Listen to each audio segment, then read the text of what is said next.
Hello everyone, myself Mohammed Ali, a first year MBBS student. तो आज हम लोग बात करेंगे कि बेस्ट प्लानर क्या होना चाहिए अपकमिंग तुम लोगों का रीनीट के लिए। देखो, ऐसा तो है नहीं कि एक ही सिलेबस हम लोग को देखना है। हम लोग को टोटल देखो यहाँ पे अगर बात करूँ मोटा मोटी तो 3 सिलेबस देखना है, फिजिक्स, केमिस्ट्री और तुम्हारा बायोलॉजी। तो ऐसे भी हम लोग इस जो 1 महीना है हम लोग के पास, उसमें कंप्लीट सिलेबस हम लोग नहीं देख सकते। तो हम लोग ये कैसे प्लान कर सके कि कंप्लीट तुम्हारा जो सिलेबस है 1 महीने में तुम्हारा कंप्लीट देख पाओगे तुम लोग। तो उसके लिए मैंने आज क्या लाया कि कंप्लीट क्लास 11th का जो बायोलॉजी है, तो मैंने अच्छा से पीवाईक्यू जितना भी है उसको एनालाइज़ किया। तो उसको उसके बाद जो मेरे को दिखा कि कौन-कौन सा टॉपिक बहुत ज़्यादा इम्पोर्टेंट है, जिसके लगातार बार-बार क्वेश्चन पूछ रहा है, 2026 में भी पूछा था। तो मैं आज उस टॉपिक के बारे में बताऊँगा। तो ताकि तुम इस कम दिनों में उसको रिवाइज़ करके अच्छा खासा तुम मार्क्स एक्वायर कर सकते हो इन सारे टॉपिक में से। तो आज मैं क्लास 11th के बारे में डिस्कस करूँगा। अपकमिंग 1-2 में हम लोग क्लास 12 के बारे में बात करेंगे। उसके बाद फिजिक्स और केमिस्ट्री के बारे में हम लोग ऐसे देखेंगे, ताकि तुम्हारा इस 1 महीने में सारा का सारा सिलेबस तुम्हारा कंप्लीट हो जाए। तो शुरू करते हैं हम लोग क्लास 11 का। टोटल देखो, क्लास 11th में तुम्हारा टोटल चैप्टर कितना है, तुम्हारा 19 चैप्टर है। तो अगर पर चैप्टर हम लोग 2 मिनट करके भी डिस्कस करेंगे, अराउंड तुम्हारा 38 मिनट्स तो लग ही जाएगा। तो अच्छे से हम लोग देखते हैं।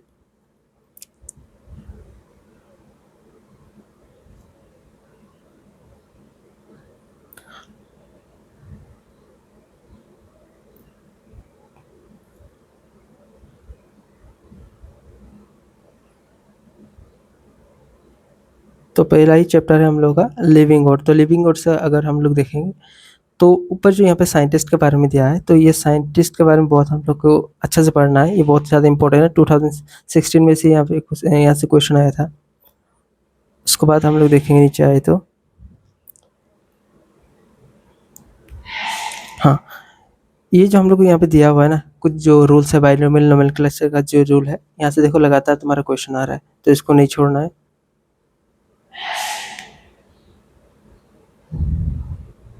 उसके बाद ये जो टेक्सोनोमिकल हायरार्की दिया हुआ है, इसको अच्छे से पढ़ना है।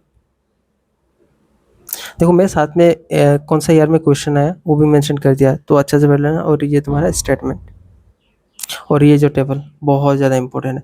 एक बात को ख्याल रखना, जितना भी उनका आंसर में टेबल है ना, बहुत ज़्यादा इंपॉर्टेंट होता है। तो देख ही सकते हो मैंने यहाँ पे मेंशन किया कब कब क्वेश्चन आया इधर से। और नीचे ये वाला तो है नहीं, डिलीटेड है।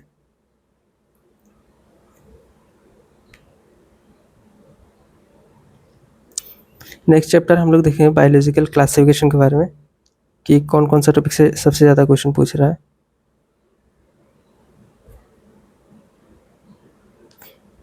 तो यहाँ पे भी जो तुम्हारा एक टेबल है, ये बहुत ज़्यादा इंपॉर्टेंट है। और ये देखो 2026 में भी यहाँ से क्वेश्चन आया। ये जो 5 किलो क्लासिफिकेशन था और इसका क्राइटेरिया क्या क्या है, इसके बारे में बार बार क्वेश्चन पूछ रहा है, तो इसको नहीं छोड़ना है।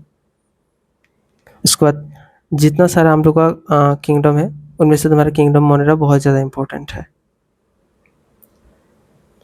और मोनेरा में भी सबसे ज़्यादा हम लोग कौन सा इंपॉर्टेंट है, यू बैक्टीरिया। उसके बाद देखो माइकोप्लाज्मा में हमेशा क्वेश्चन आता रहता है। उसके बाद हम लोग क्या है, किंगडम प्रोटिस्टा। और लास्ट में तुम्हारा एक है जहाँ से क्वेश्चन आता ही आता है हमेशा, वो है तुम्हारा ये वाला portion, virus, virus, primes and lichens. हमेशा आता है क्वेश्चन इधर से।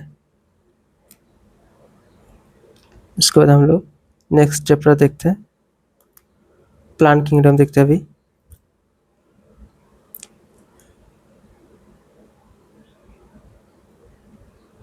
प्लांट किंगडम में से हम लोग का सबसे ज़्यादा इंपॉर्टेंट है हम लोग का एल्गे। उसके बाद हम लोग देखेंगे एल्गे के बाद और एक बात, ये जो हम लोग का टेबल दिया है ये भी बहुत ज़्यादा इंपॉर्टेंट है। और तुम उसका तुम्हारा ब्रायोफाइट्स अच्छे से देखना है इसको, टेरिडोफाइट्स, जिम्नोस्पर्म। देखो 2026 में भी क्वेश्चन आया है इधर से। और ये एंजियोस्पर्म को नहीं देखना है, इसी टाइम वेस्ट मत करना इधर। ये वीडियो बनाने का पर्पस एक ही है, ताकि तुम लोग का टाइम सेव हो। जो इम्पोर्टेंट टॉपिक है उसको तुम लोग अच्छे से रिवाइज कर पाओ टाइमली। नीचे इम्पोर्टेंट है नहीं। और उसके बाद नेक्स्ट चैप्टर देखते हैं हम लोग एनिमल किंगडम, जो बहुत सारे लोग डरते हैं एनिमल किंगडम से, इतना सारा एग्जाम्पल है, लेकिन क्या क्या क्वेश्चन आ रहा है उसको एक बार देखते हैं हम लोग। देखो इस चैप्टर से बेसिक बेसिक क्वेश्चन आता है, कोई ऐसा रॉकेट साइंस क्वेश्चन कुछ भी नहीं आता है। सबसे पहला देखो कहाँ से क्वेश्चन आ रहा है, बेसिस ऑफ क्लासिफिकेशन से, और हम लोग पूरा एग्जाम्पल में लगे रहते हैं।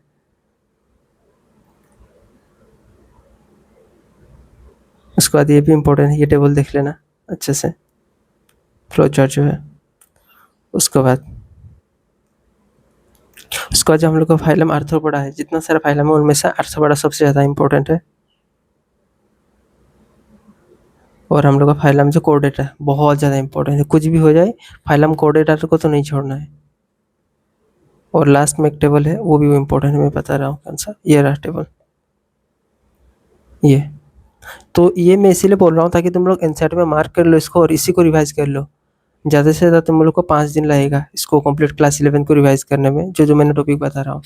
तो ऐसे ही तुम टाइपिंग डिवाइड कर लोगे तो आराम से तुम क्लास मतलब कंप्लीट क्लास 11 12 तुम रिवाइज कर सकते हो टाइमली। उसके बाद नेक्स्ट चैप्टर देखते हैं, अभी हम लोग का मॉर्फोलॉजी ऑफ फ्लावरिंग प्लांट्स। तो यहाँ से तुम्हारा रूट इम्पोर्टेंट है,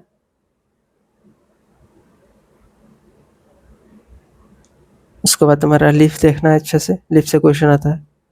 और सबसे ज़्यादा जो इम्पोर्टेंट है वो कौन सा है तुम्हारा, फ्लावर। मैं बताता हूँ, ये देखो फ्लावर, नीट 2026 में देखो फ्लावर से ही 3 क्वेश्चन आ चुका है, तो इसको तो नहीं छोड़ना है। और नीचे ऐसा कुछ है नहीं। उसके बाद हम लोग देखते हैं एनाटॉमी ऑफ फ्लावरिंग प्लांट्स को देखते हैं।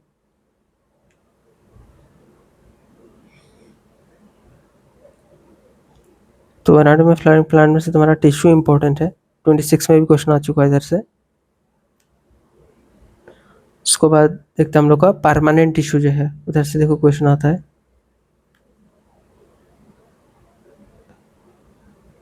और नीचे और एक टॉपिक है जो कि तुम लोग का इम्पोर्टेंट है, वो है तुम्हारा वास्कुलर टिश्यू सिस्टम, बहुत इंपॉर्टेंट है ये।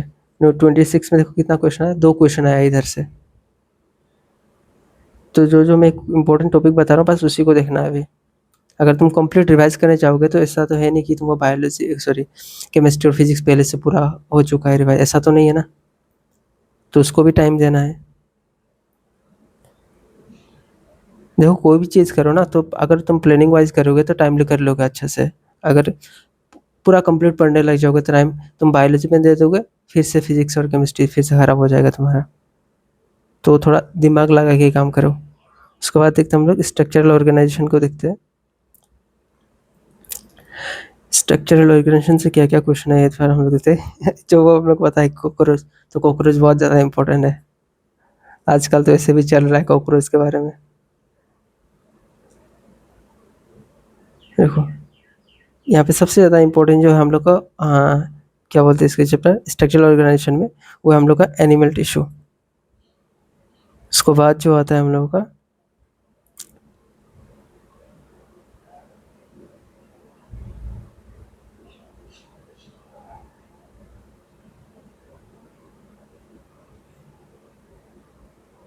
उसके बाद हम लोग का इम्पोर्टेंट है कॉकरोच, जो कि आजकल इंटरनेट में भी बहुत ज़्यादा इम्पोर्टेंट चल रहा है। उसके बाद हम लोग का आता है फ्रॉग।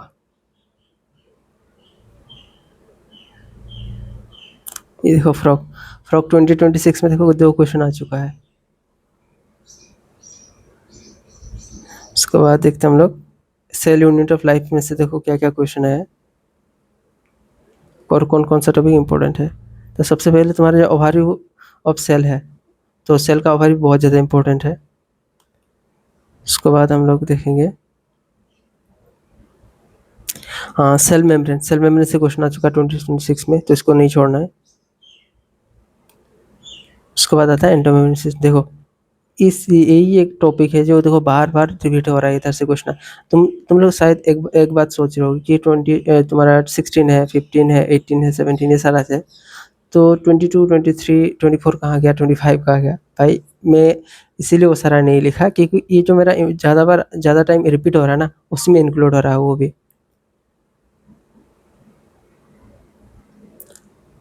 उसके बाद देखते हैं, हाँ, राइबोसोम इम्पोर्टेंट है। और लास्ट है तुम्हारे यहाँ पे न्यूक्लियस, ये भी तुम्हारा बहुत ज़्यादा इंपॉर्टेंट है। उसके बाद नेक्स्ट चैप्टर कौन सा देखते हैं, हाँ, बायोमोलिकुल्स। देखो, बायोमोलिकुल्स को हम पहले से देख के आए थे कि क्या क्या है। तो इधर सबसे ज़्यादा इंपॉर्टेंट मैं बताता हूँ, जहाँ से डायरेक्ट क्वेश्चन आता है। ये टेबल नहीं, मैं नीचे बता रहा हूँ, रुको। एक ज्यूटाराइन का ये जो यहाँ पे दिया हुआ है 3 स्ट्रक्चर, ये इंपॉर्टेंट है। उसके बाद ये टेबल बहुत बहुत ज़्यादा इंपॉर्टेंट है, ये टेबल से हमेशा क्वेश्चन पूछता है। बायोकेमिस्ट्री के टेबल से ज़्यादा क्वेश्चन आता है। और ये देखो, प्रोटीन से देखो लगातार क्वेश्चन आ रहा है, 2026 में भी आ रहा है। उसके बाद तुम्हारा पॉलीसेकेराइड्स, कार्बोहाइड्रेट्स, कार्बोहाइड्रेट्स भी तुम्हारा क्वेश्चन आता है। बाकी देखो, न्यूक्लिक एसिड इसको नहीं पढ़ना है, इस तरह से क्वेश्चन नहीं आता है ऐसे भी। और स्ट्रक्चर ऑफ प्रोटीन, जो प्रोटीन मैंने बताया उसका मेनली स्ट्रक्चर से क्वेश्चन आता है। इस बार देखो तुम्हारे यहाँ पे पूछा था अल्फा हेलिक्स के बारे में, इस बार पूछा था 2026 में। और उसके बाद हम लोग अगर देखें तो और कौन सा इंपॉर्टेंट है, एंजाइम, बहुत ज़्यादा इंपॉर्टेंट है एंजाइम। देखो 2 क्वेश्चन आया एंजाइम से इस बार। और क्वेश्चन कौन सा पूछा था पता ही होगा तुम लोगों को, लाइस के बारे में पूछा था। तो ये सारा अच्छे से देखना है। उसके बाद हम लोग नेक्स्ट चैप्टर देखते हैं, ये मार्क कर लेना तुम लोग एनसीईआरटी में। उसका देखो, cell cycle and cell division. तो कुछ स्पेसिफिक तुम्हारा ये टॉपिक है जहाँ से क्वेश्चन है। देखो, सेल साइकिल से बार बार क्वेश्चन पूछ रहा है। ये तुम्हारे यहाँ पे जो तुम्हारा दिया है ना, G1 AS G2, ये जो फेज दिया है, तो इधर से बार बार क्वेश्चन आता है तुम्हारा, ये एम फेज का। ये सारा बार बार क्वेश्चन रिपीट होता है इधर से। उसके बाद मियोसिस जो है तुम्हारा, एक सेकंड रुको मैं निकलता हूँ, ये मियोसिस बार बार क्वेश्चन रिपीट होता है मियोसिस से। तो ये था तुम्हारे यहाँ पे इम्पोर्टेंट। उसके बाद हम लोग देखते हैं फोटोसिंथेसिस में, देखते हैं अभी हम लोग फोटोसिंथेसिस है हेयर प्लांट्स। तो इधर से देखो क्या क्या क्वेश्चन है।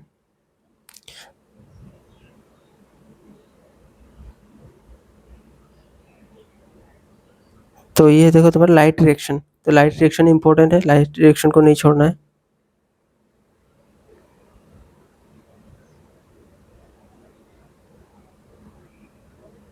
उसके बाद आता है तुम्हारा केल्विन साइकिल, 2026 में भी क्वेश्चन आ चुका है इधर से। और तुम्हारा है सेफर पाथवे, फोटो रेस्पिरेशन, ये भी इम्पोर्टेंट है। बस इतना ही इधर से।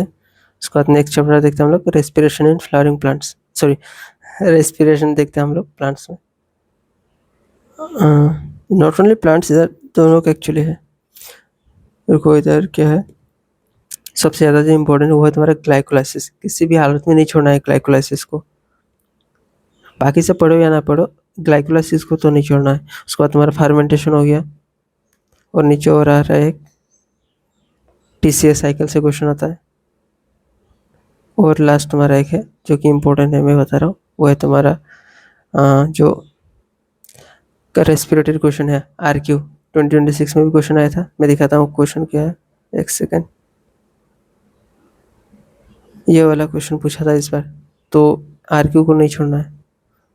उसके बाद हम लोग देखते हैं प्लांट ग्रोथ एंड डेवलपमेंट में। इधर तो डायरेक्ट स्पेसिफिक है कहाँ से क्वेश्चन आएगा, ऊपर वाला तुम लोग इससे पढ़ के टाइम वेस्ट करते हो, लेकिन कौन कौन सा एक्चुअली में इंपॉर्टेंट है वो मैं बता रहा हूँ। देखो, एक तो तुम्हारा plant grow phases of growth, इतना ज़्यादा इंपॉर्टेंट नहीं है इस बार, हालांकि एक क्वेश्चन आ चुका है। कौन सा सबसे ज़्यादा इंपॉर्टेंट है वो बता रहा हूँ। देखो, डेवलपमेंट से पूछ देता है कभी कभार। सबसे ज़्यादा इंपॉर्टेंट जो है वो है तुम्हारा ये, आई थिंक बहुत सारे लोग गेस भी कर चुके होंगे कि प्लांट जो हार्मोन है वो सबसे ज़्यादा इंपॉर्टेंट, हमेशा क्वेश्चन आता है इधर से। तो नेक्स्ट चैप्टर देखते हैं हम लोग, breathing and exchange of gases में।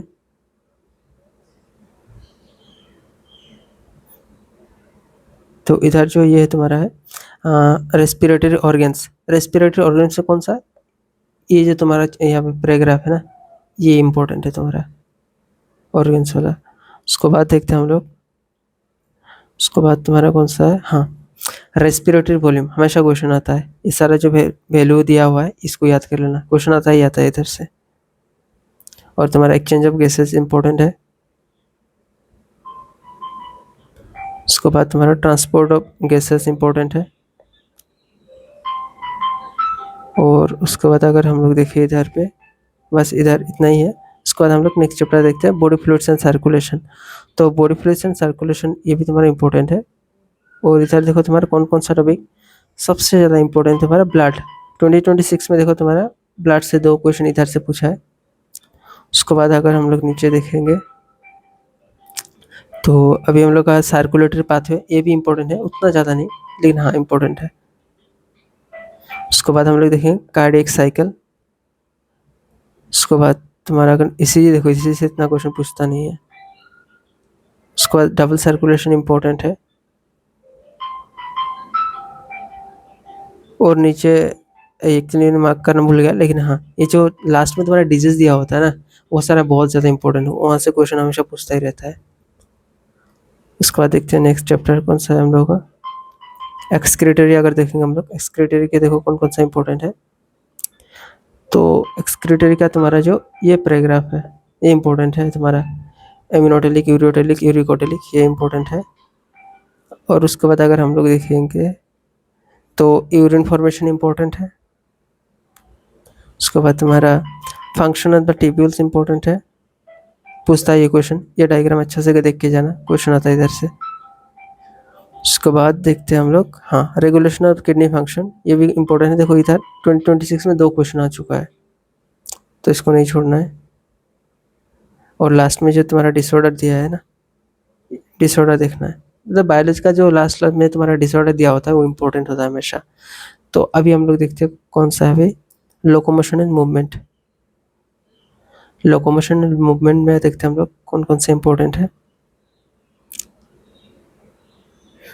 तो लोकोमोशन एंड मूवमेंट अगर हम लोग देखेंगे तो मासल असल से क्वेश्चन आता नहीं है।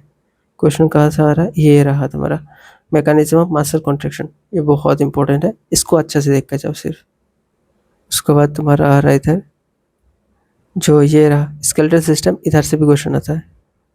बोन्स जोन्स के बारे में अच्छे से पढ़ लेना एक बार। और नीचे वाला ये जो मैंने बोला ना डिजीज, जो डायरेक्ट याद रखना, जो लास्ट में जो तुम्हारा डिजीज के बारे में दिया रहता है ना एनसीईआरटी में, वो इम्पोर्टेंट है। उसके बाद नेक्स्ट चैप्टर देखते हैं हम लोग, हाँ न्यूरल कोर्टिकल कोऑर्डिनेशन को देखते हैं। तो इधर से कौन कौन सा आया तुम्हारा देखते हैं एक बार। इधर से तुम्हारा ये इंपॉर्टेंट है तुम्हारा, neural structural and functional unit of neural system, important है ये, उससे ज़्यादा इंपॉर्टेंट ये है। इसको तो किसी हालत में ये चैप्टर का इस टॉपिक को नहीं छोड़ना है। नर्व इम्पल्स को हमेशा क्वेश्चन आता है, देख के जाना है इसको।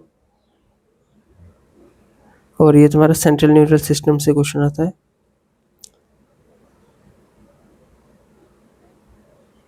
नीचे तो है नहीं ये सारा टॉपिक। उसके बाद हम देखते हैं केमिकल कोऑर्डिनेशन एंड इंटीग्रेशन। तो इधर से कौन कौन सा टॉपिक इंपॉर्टेंट है, स्पेसिफिक है डायरेक्ट। देखो जो एंडोक्राइन सिस्टम है सारा का सारा क्वेश्चन यहीं से आता है। तो उनमें से जो तुम्हारा जो ग्लैंड्स है सबसे ज़्यादा इंपॉर्टेंट मैं ग्लैंड बता रहा हूँ कौन कौन सा है तुम्हारा, उनमें से भी एक तो तुम्हारा थायराइड ग्लैंड हो गया, दूसरा तुम्हारा पैराथायराइड, ये सारा बहुत ज़्यादा इंपॉर्टेंट है। एड्रिनल भी इंपॉर्टेंट है। तुम्हारा पेनक्रियास इतना ज़्यादा पूछता नहीं इधर से, टेस्टिस इतना नहीं पूछता है, ओवरी भी नहीं पूछता इतना ज़्यादा। और ये तुम्हारा इंपॉर्टेंट है, hormone of heart, kidney and gastrointestinal tract, important है ये हार्मोन एक्शन वाला इतना इंपॉर्टेंट नहीं है। सो इतना ही था। आई होप आप लोगों को अच्छे से समझ आ चुका है कि कैसे पढ़ना है, कि टाइमली सब कुछ हम लोगों को कंप्लीट भी करना है, बाकी सब्जेक्ट को भी देखना है। तो इसी हिसाब से इसको 4-5 दिन में कंप्लीट कर लीजिए। उसके बाद बाकी सब्जेक्ट को वैसे हम लोग देखेंगे। तब तक के लिए आप लोग पढ़ाई करिए, और क्या बोल सकते हैं। Thank you.